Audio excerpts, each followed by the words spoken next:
Hello friends, ఈరోజు మనం చేసే రెసిపీ కాలీఫ్లవర్ నిల్వ పచ్చడి. దానికి కావాల్సిన పదార్థాలు: కాలీఫ్లవర్, రెడ్ చిల్లీ పౌడర్, ఆవాలు, జీలకర్ర, ఎండుమిర్చి, వెల్లుల్లి రెబ్బలు అండ్ సాల్ట్. ఇప్పుడు ప్రిపరేషన్ చూద్దాం. ఫ్రెండ్స్, ఇప్పుడు నేను స్టవ్ పైన ప్యాన్ పెట్టుకొని దాంట్లో డీప్ ఫ్రైకి కావాల్సినంత ఆయిల్ వేసుకున్నాను. ఇప్పుడు ఆయిల్ హీట్ ఎక్కింది. ఇప్పుడు ఇందులో కాలీఫ్లవర్ ముక్కలు వేసి డీప్ ఫ్రై చేసుకోవాలి. కాలీఫ్లవర్ ముక్కలలో వాటర్ అనేది లేకుండా చూసుకోవాలి. మనం కడిగేసి పెట్టుకుంటాం కదా, అందులో వాటర్ ఉంటే మనం డీప్ ఫ్రై చేసినప్పుడు ఆయిల్ పైన పడే ఛాన్స్ ఉంటుంది కాబట్టి దాన్ని కొంచెం డ్రైన్ చేసుకోవాలి. ఓకే, డీప్ ఫ్రై అయిపోయినాయి. ఇప్పుడు డిష్ అవుట్ చేసుకున్నాం. ఇప్పుడు స్టవ్ పైన ప్యాన్ పెట్టి పోపు వేయడానికి సరిపడా ఆయిల్ తీసుకొని అందులో కొన్ని ఆవాలు వేయాలి.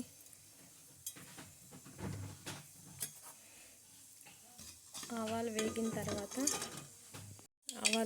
తర్వాత ఇప్పుడు ఎండుమిర్చి కొద్దిగా,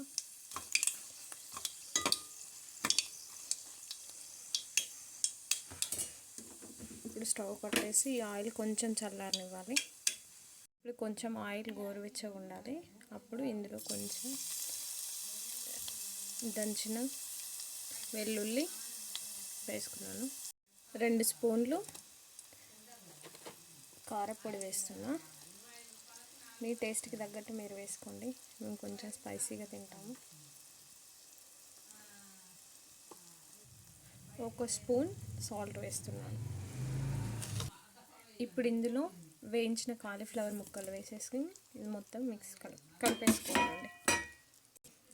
ఇవన్నిటిని కలిపేసుకోవాలి.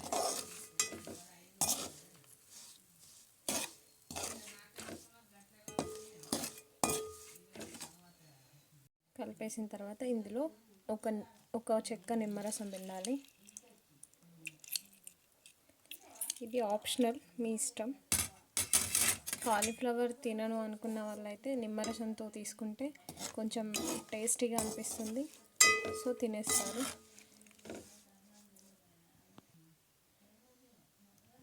కాలీఫ్లవర్ ఊరగాయ రెడీ అయింది. ఇప్పుడు డిష్ అవుట్ చేసుకుందాం మనం. చూడండి ఫ్రెండ్స్, కాలీఫ్లవర్ నిల్వ పచ్చడి రెడీ అయిపోయింది. కాలీఫ్లవర్ తినని వాళ్ళు ఎవరైతే ఉంటారో వాళ్ళకి ఇలా ఇస్తే తినేస్తారు. చాలా బాగుంటుంది. ఈ వీడియో మీకు నచ్చిందని అనుకుంటున్నాను. నచ్చినట్లయితే నా ఛానల్ సబ్స్క్రైబ్ చేయండి, లైక్ చేయండి, షేర్ చేయండి, పక్కనే ఉన్న బెల్ ఐకాన్ని యాక్టివేట్ చేయండి. Thanks for watching.